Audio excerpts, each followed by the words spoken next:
সরবরাহ কম থাকায় কিছুটা বেড়েছে সবজির দাম। ডিম ও মাংসের বাজার কিছুটা সহনশীল থাকলেও গত সপ্তাহের তুলনায় মাছের দাম বেড়েছে। কিছুটা বেড়েছে পেঁয়াজের দামও।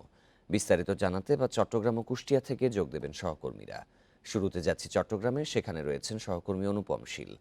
অনুপম, চট্টগ্রামে আজকে বাজার পরিস্থিতি কেমন দেখা যাচ্ছে? প্রিয় নাম্বার সেট করে বিকাশে সেন্ড মানি করুন ফ্রি।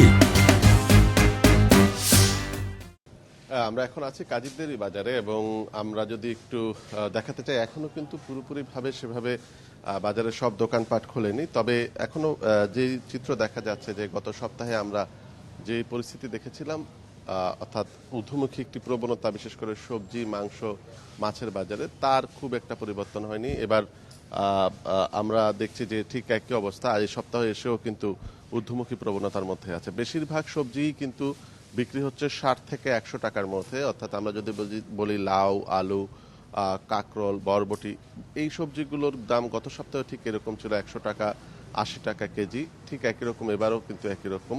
আর এর বাইরে মাংসের বাজারে যে পরিস্থিতি, আমরা একটু আগে যেটি শুনছিলাম যে মাংসের বাজারে কিছুটা স্বস্তি আসছে। তবে চট্টগ্রামের চিত্র আলাদা। চট্টগ্রামে কিন্তু খুব একটা পরিবর্তন হয়নি। গরুর মাংস বিক্রি হচ্ছে কেজি 900 টাকা এবং মুরগির মাংস বিক্রি হচ্ছে 140 থেকে 155 টাকার মধ্যে। খাসির মাংস বিক্রি হচ্ছে 1100 থেকে 1200 টাকার মধ্যে। অর্থাৎ ঊর্ধ্বমুখী যে প্রবণতা গত এক সপ্তাহ বা গত 2 সপ্তাহ ধরে চলছিল, সেটি কিন্তু এখনো বলবৎ আছে। আর এছাড়াও যদি আমরা একটু পেঁয়াজ, রসুন, এই বাজারগুলো দেখি, পেঁয়াজের বাজার যথারীতি আমরা দেখছি যে গত কয়েক মাস ধরেই একটু 100 টাকার উপরে, 115 টাকা, 120 টাকা বিক্রি হচ্ছে। ঠিক মানভেদে সেই অবস্থা এখনো আছে। ঠিক অর্থাৎ নিত্য প্রয়োজনীয় যে ভোগ্যপণ্যগুলো আছে, সেখানে ভোগ্যপণ্যের যে বাজারে যে স্বস্তি, সেটি আসলে এসেছে বলা যাবে না। সাধারণ মানুষ অভিযোগ করছেন যে তারা গত সময়ে ঠিক যেমনটা ঊর্ধ্বমুখী প্রবণতার মধ্য দিয়ে এই সবজি বা নিত্য প্রয়োজনীয় ভোগ্যপণ্য কেনাকাটা করেছিলেন, এবারও ঠিক একই রকম। অর্থাৎ এখনো পর্যন্ত এই বাজারে কোনো স্বস্তির বিষয় খবর এখনো পর্যন্ত নেই। অনুপম, সাথেই থাকবেন। এবারে কুষ্টিয়ার বাজার পরিস্থিতি জানাতে যোগ দিচ্ছেন সহকর্মী মিলন উল্লাহ। মিলন, কুষ্টিয়ায় নতুন করে কোনো পণ্যের দাম বেড়েছে কি?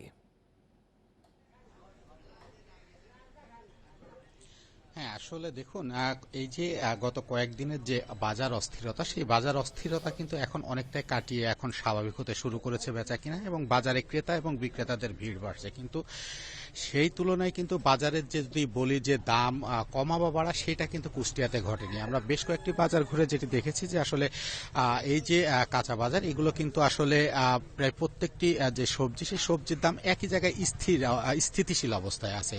এটি বিক্রেতারা বলছে যে আসলে বাজার যে মনিটরিং এর যে ব্যবস্থাগুলো হচ্ছে, ছাত্ররা যে তদারকি করছে, তার প্রভাব কিন্তু একটা পড়ছে, যার কারণে বাজার ঊর্ধ্বগতি যেটা হওয়ার কথা ছিল সেটা কিন্তু হয়নি, কিন্তু বাজারের দাম কমেওনি। তার কারণ হিসেবে তারা বলছে যে আসলে সরবরাহ একটু কম থাকার কারণে এই সবজির দাম যে এগুলো কমছে না, যার কারণে কিন্তু একই জায়গায় রয়েছে। আমি এখন যেটি দাঁড়িয়ে আছি, এটি সাদ্দাম বাজার বলে এটিকে।